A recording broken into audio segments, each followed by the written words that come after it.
¿Qué tal amigos? ¿Cómo están? Bienvenidos aquí a Hablemos de Fútbol, el canal, el espacio que se dedica a hablar del fútbol americano de la NFL en español. Yo soy Jesús Sánchez y es un placer darles la bienvenida a este episodio en el que seguimos analizando lo que sucedió en el draft 2018 de la NFL, enfocándonos en esta ocasión en la división sur de la Conferencia Nacional.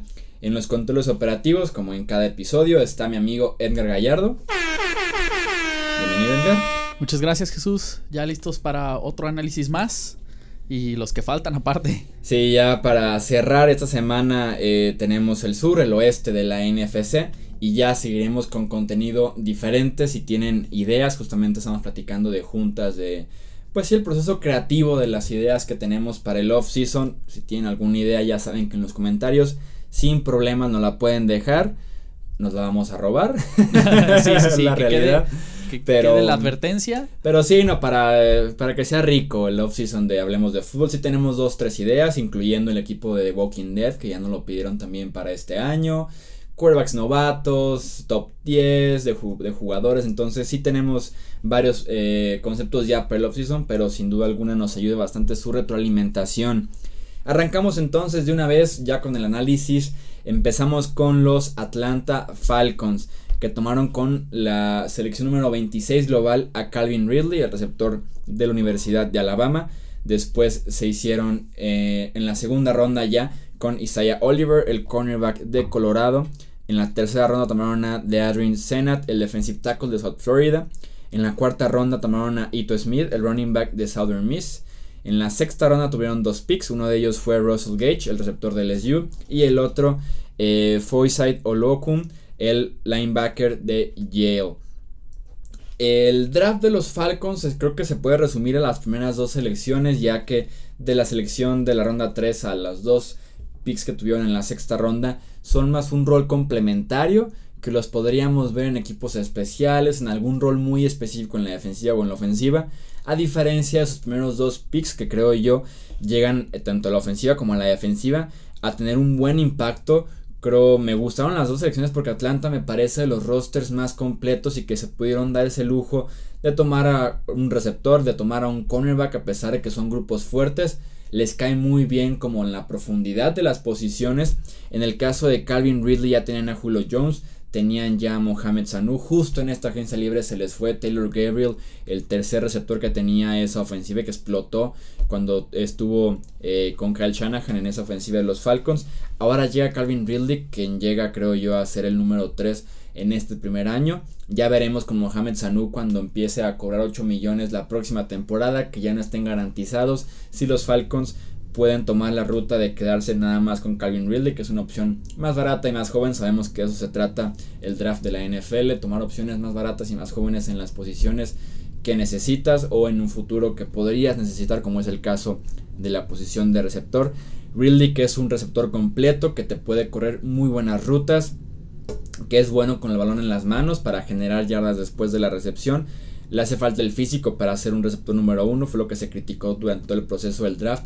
Afortunadamente para él no necesitan que sea un receptor número 1, ya está Julio Jones y lo tienen para buen rato, con todo y que ahorita está por ahí en una disputa salarial con los Falcons. Julio Jones va a ser el número 1 sí o sí, y ya después se pueden repartir muy bien ese rol de Mohamed Sanu y Calvin Ridley con un grupo de receptores que, si nos fijamos nada más en los 3 primeros, que son realmente 3 titulares ya en esos nuevos esquemas ofensivos en la NFL, de pasar bastante el balón y con diferentes opciones en el campo al mismo tiempo. Creo que no hay mejor grupo de receptores que Julio Jones, Mohamed Sanu y Calvin Ridley. Y en el costado defensivo platicábamos del caso de Isaiah Oliver, tomado en la segunda ronda. En la posición de cornerback tienen ya a 2 muy buenos titulares. Uno de ellos es Robert Alford, el otro es Desmond Trufant, ambos tomados en el draft de 2013, todavía son jóvenes, pero que les hacía falta por ahí un tercer cornerback, y que creo yo llega muy bien Isaiah Oliver a hacer ese esquinero extra. Tenían a veces a Ryan Poole en el campo como un tercer cornerback, como a veces como un tercer safety apoyando a Keenan Neal y a Ricardo Allen, pero mejor tener un cornerback puro como Isaiah Oliver, que te puede jugar en diferentes esquemas, que le ayuda bastante a esa defensiva de los Falcons, porque tiene el tamaño para jugar físico con los receptores, tiene un estilo de ponerle siempre las manos encima, esa habilidad para molestar al receptor desde el inicio de la ruta. Entonces me gusta cómo encaja Isaiah Oliver en ese esquema defensivo de los Falcons. Podemos hablar de Ito Smith, este corredor de Southern Miss, como el tercer running back que tienen los Falcons y que podría venir a escena si Tevin Coleman, que tiene contrato hasta 2019, podría salir del equipo en las próximas temporadas. Ya podríamos ver a Ito Smith con un rol complementario de Devonta Freeman, quien es y sigue siendo el corredor principal en esa ofensiva. Así que el draft de los Falcons no fue espectacular, pero por lo menos son sólidas selecciones las primeras dos, y también tenemos por ahí el rol complementario que puede jugar Ito Smith y tal vez el linebacker de sexta ronda, sobre todo en los primeros downs, en los downs que se trata de detener el juego por tierra, porque Atlanta tiene linebackers ligeritos, que son más especialistas en el pase, ya sea en llegarle al quarterback o ya sea en retroceder en cobertura. Pasamos con los Panthers de Carolina, que tomaron con el pick número 24 global en la primera ronda a DJ Moore, el receptor de Maryland. En la segunda ronda tomaron a Donte Jackson, el cornerback de LSU. Tercera ronda, Rashaan Golden, el defensive back de Tennessee. En la cuarta ronda fueron 2 picks y Ian Thomas, el tight end de Indiana, fue el primero. El segundo fue Jermaine Carter, el linebacker de Maryland. Y para cerrar tuvieron 2 picks también en la séptima ronda. Andrew Smith, el linebacker de North Carolina, fue uno. Y el segundo fue Kendrick Norton, el defensive tackle de Miami. Era obvio que Carolina necesitaba sí o sí ir en la posición de receptor. Han tenido muchos problemas recientemente. Cambiaron a Kelvin Benjamin la temporada pasada. Eso dejó a Devin Funchess como su receptor número 1. Les hacía falta un número 2. Adquirieron a Torrey Smith en un cambio con los Philadelphia Eagles. Les hacía falta todavía una tercera opción sólida en ese juego aéreo que poco a poco ha ido evolucionando para añadirle velocidad. Esto es justamente lo que aporta DJ Moore. Ya no tanto la parte del físico, que era lo que estaban como dándole prioridad en Carolina en la posición de receptor, pero sí un poquito más con un receptor que corre mejores rutas que lo que tenían en Kelvin Benjamin y lo que tiene actualmente en Devin Funchess, más veloz, que te puede trabajar rutas cortas. Así que me gusta la selección de DJ Moore para sumar al juego aéreo, además de que los Panthers fueron el primer equipo en tomar receptor. Entonces siempre yo le doy un extra cuando tienes a tu disposición a todos los de la posición y puedes tomar realmente al que más te gusta y no ajustarte a lo que va quedando en el draft. Me gusta a mí mucho el pick de Donte Jackson. Es un cornerback que lo veíamos como el cornerback ideal para la posición del slot, para ser el número 3 en un equipo, porque es un exatleta, literalmente el equipo de atletismo de LSU. Muy bajito de medidas, tanto en estatura como en peso, pero que puede volar literalmente, que tiene un cambio de dirección espectacular, un movimiento de pies súper ágil, súper rápido. Entonces realmente Jackson le añade bastante a esa defensiva, que ya tiene a James Bradbury como un cornerback número 1 consolidado, que tiene por ahí la pelea de Kevin Seymour y ahora sí Donte Jackson por ser ese cornerback número 2, después de que no llegaron a un acuerdo con Rashad Brilliant. Entonces me gusta cómo va formándose esa secundaria de los Panthers, sobre todo en el costado de los cornerbacks, porque se acaban de ir también 2 safeties que les podrían pesar en la agencia libre. Entonces por lo menos adquirieron buenos jugadores en las posiciones que necesitaban, que era receptor y cornerback. También podemos hablar del tight end de Indiana, Ian Thomas. Greg Olsen, justo en el draft, firmó una extensión de 2 años de contrato, lo cual lo mantiene con los Panthers por lo menos un tiempo más, pero que es momento ya de pensar en lo que sigue después de Greg Olsen, que se quedaron sin un buen tight end número 2. Ian Thomas tiene todo el aspecto físico necesario para brillar en la posición. Desafortunadamente para él, tuvo una producción extremadamente baja en la Universidad de Indiana, entonces es un prospecto a desarrollar. Le cae bien estar detrás de Greg Olsen, le cae bien que no van a requerir de él desde el inicio de la temporada, desde el inicio de su carrera básicamente. Entonces creo yo que se podría desarrollar para más adelante como un buen ala cerrada.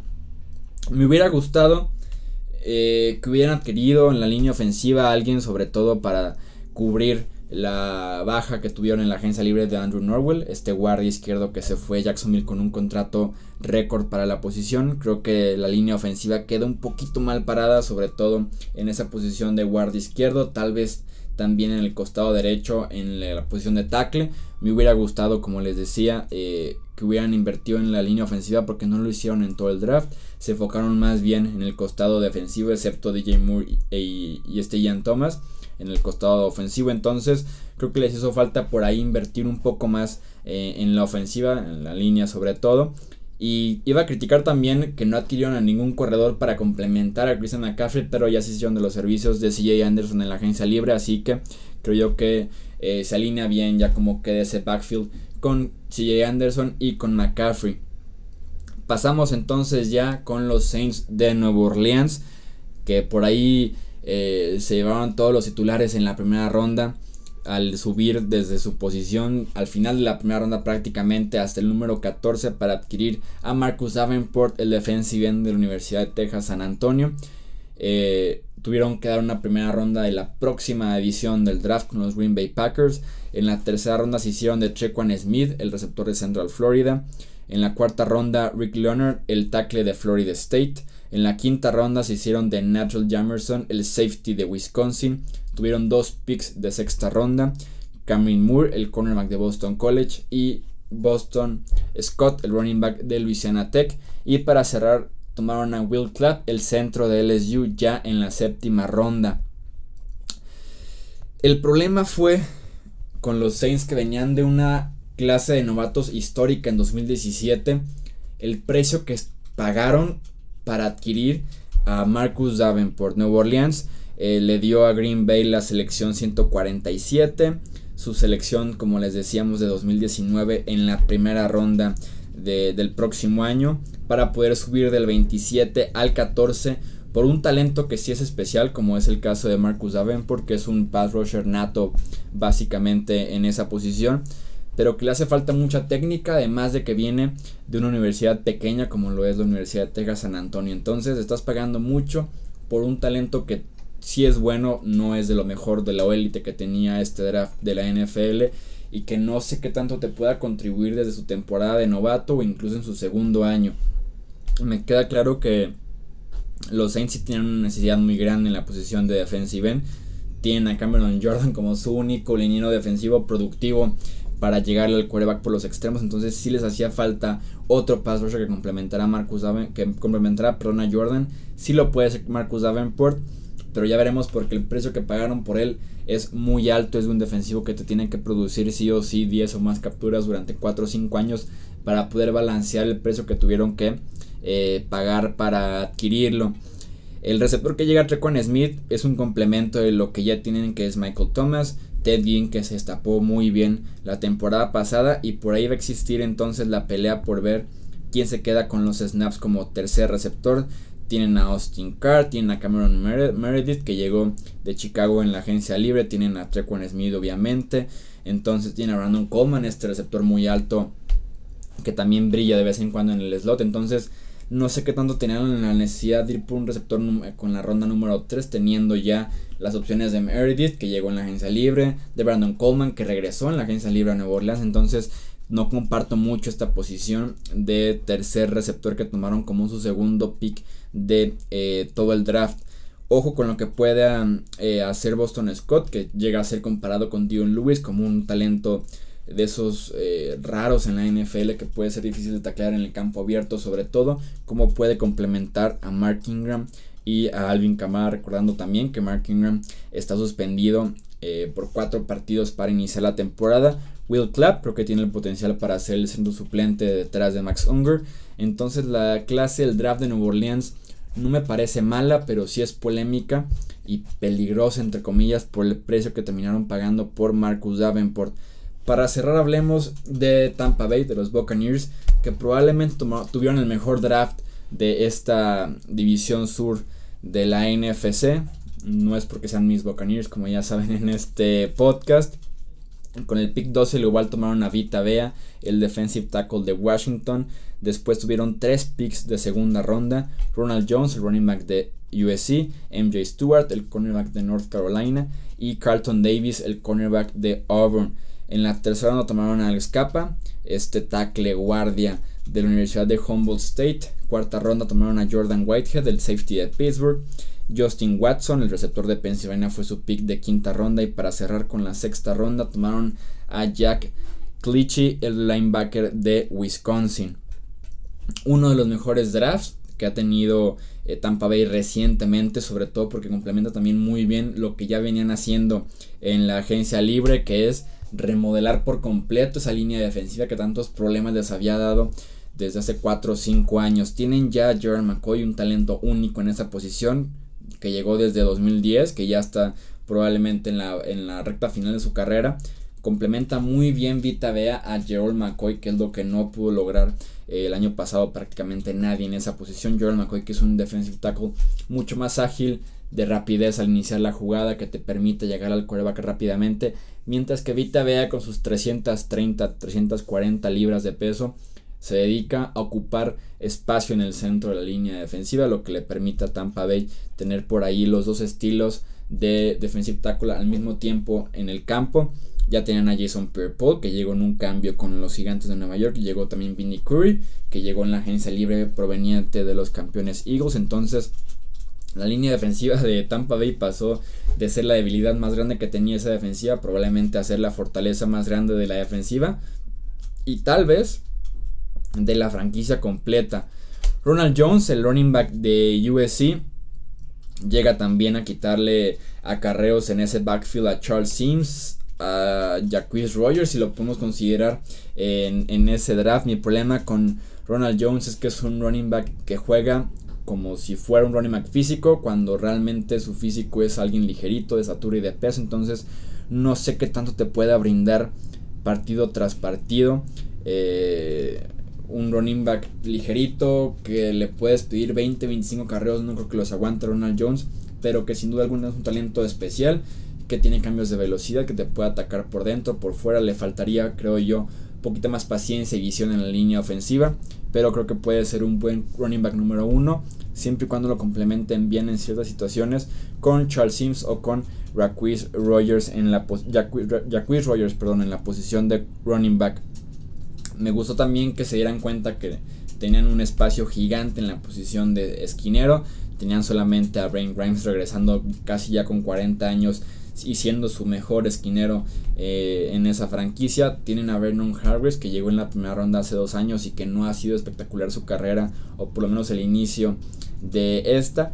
Y que Carlton Davis y MJ Stewart son cornerbacks muy físicos, que también pueden a veces pecar justamente de este mismo estilo y recibir castigos por interferencia de pase, por estar agarrando al ofensivo, pero que tienen el potencial, creo yo, para ser titulares inmediatos en Tampa Bay, y que podrían ser buen complemento, como les decía, a Brent Grimes, que no se hace más joven, que sigue siendo el mejor esquinero en esa franquicia, pero hasta cuánto tiempo podremos verlo jugar a ese nivel con la edad que ya tiene Brent Grimes. Entonces me gustó el draft de Tampa Bay. También adquirieron a Jason Pierre-Paul por medio de selecciones de este draft. Entonces creo yo que es un draft completo de Tampa Bay, que les permite competir ahora sí mucho más, que tienen más talento en el roster en general, y ahora sí podríamos esperar una temporada de más producción por parte tanto de la ofensiva como de la defensiva, ya con más pass rush, con mejores esquineros, y en el costado ofensivo con el complemento de Ronald Jones, quien pinta para ser el primer running back en ese backfield por comité que seguramente van a tener en Tampa Bay. Eso es todo entonces por este análisis del sur de la NFC. Muchas gracias por su preferencia nuevamente aquí en Hablemos de Fútbol. Les recordamos que nos pueden encontrar en Twitter, Facebook, Instagram y también la página de internet hablemosdefutbol.com. Suscribirse en YouTube, suscribirse en los podcasts, en la plataforma en la que nos estén escuchando, dejarnos un comentario, una calificación de este podcast. Edgar Gallardo estuvo en los controles operativos. Yo soy Jesús Sánchez y nos escuchamos en la próxima edición para cerrar este análisis división por división del draft 2018 de la NFL con el oeste de la NFC. Hasta luego, muchísimas gracias.